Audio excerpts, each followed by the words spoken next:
This is going to be the last PowerPoint lecture for Chapter 4. This is American History, Unit 2, Lecture 4, and the title of this PowerPoint slide is going to be The Fight for Independence. War. So early on, the Patriots struggled to win battles.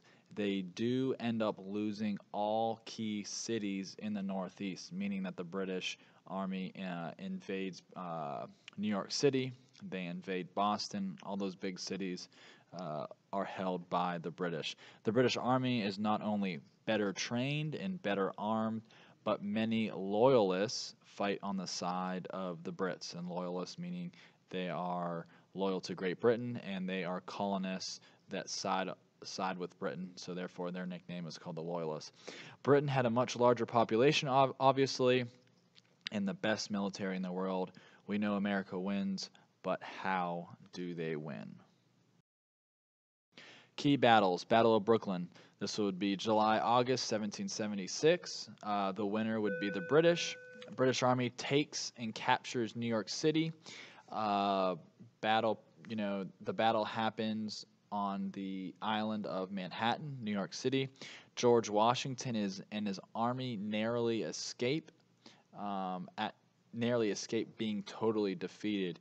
The British will then set fire to part of New York City, and George Washington and his troops will drudgingly leave the city in defeat. Battle of Trenton. Okay, you see the famous picture, painting depicting George Washington crossing the Delaware River.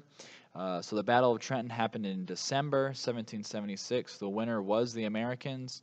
So George Washington's army had moved south after being forced out of New York City and is now broken up, and he only has around 8,000 men. He needs a victory to keep them from quitting. George Washington crosses the Delaware River in New Jersey on Christmas night, surprising a force of drunken Hessian mercenaries, capturing about 918 British troops. This would be seen as an important victory because it boosts the morale of the colonists, of the Patriots, and it keeps the soldiers fighting. Battle of Saratoga, New York, October 1777. The winner of this battle was the Americans.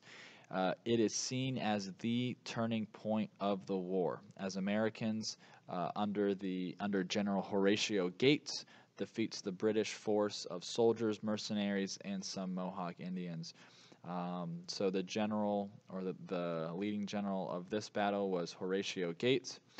This battle proves that the Americans can win the war. As a result of this war, France will enter into the war as an alliance and fight alongside the Americans. So not only is Saratoga known as a turning point of the American Revolution, but it's also the war where France joins the side of the Americans. So as you can see, France was watching the war very closely, because obviously France is always at ends with Great Britain, so they will join the side and help us out. Valley Forge. Valley Forge wasn't necessarily a battle, but it was a place. Following the Battle of Saratoga, George Washington's forces spend a brutal winter camped at Valley Forge in Pennsylvania. 20% of his troops die from exposure, illness, and hunger, but they persevere.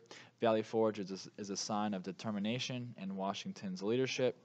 So the colonists and the colonies do set up a central government to try to organize everybody during this time, and a weak central government has trouble sending supplies to them camped at Valley Forge. Like I said, we do, the United States, or the colonists at the time before it's the United States, do receive help from Europe. Many foreign officers eagerly join the Patriot cause from France. Marquis de Lafayette volunteered and led American troops into battle, and Frederick von Steuben was a Prussian officer that helped train American soldiers not only at Valley Forge but also during and throughout the course of the war.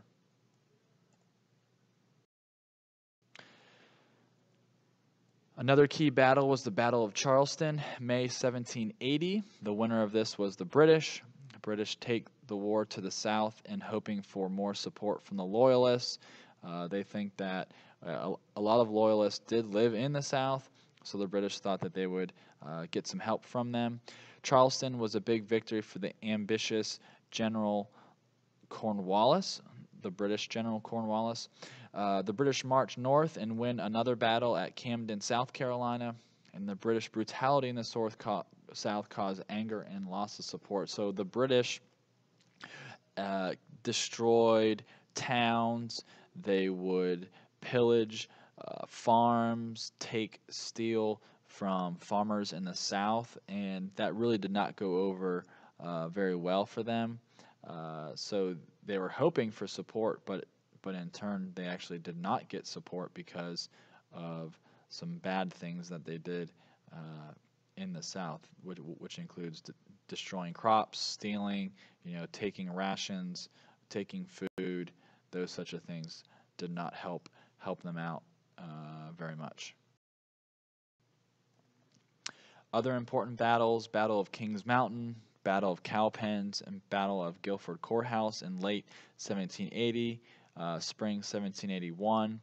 It was kind of split. The Patriots win important victories at Kings Mountain and Cowpens in South Carolina, and the British win a costly victory where they lost a lot of men at Guilford Courthouse in Greensboro, North Carolina. Cornwallis and the British decide to head north to Virginia to try their luck there.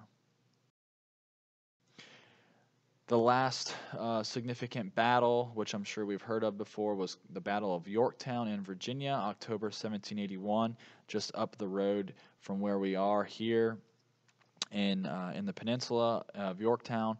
The winner was the Americans.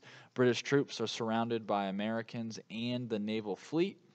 General George Cornwallis surrenders the British Army to George Washington, and it was the last major battle of the American Revolution.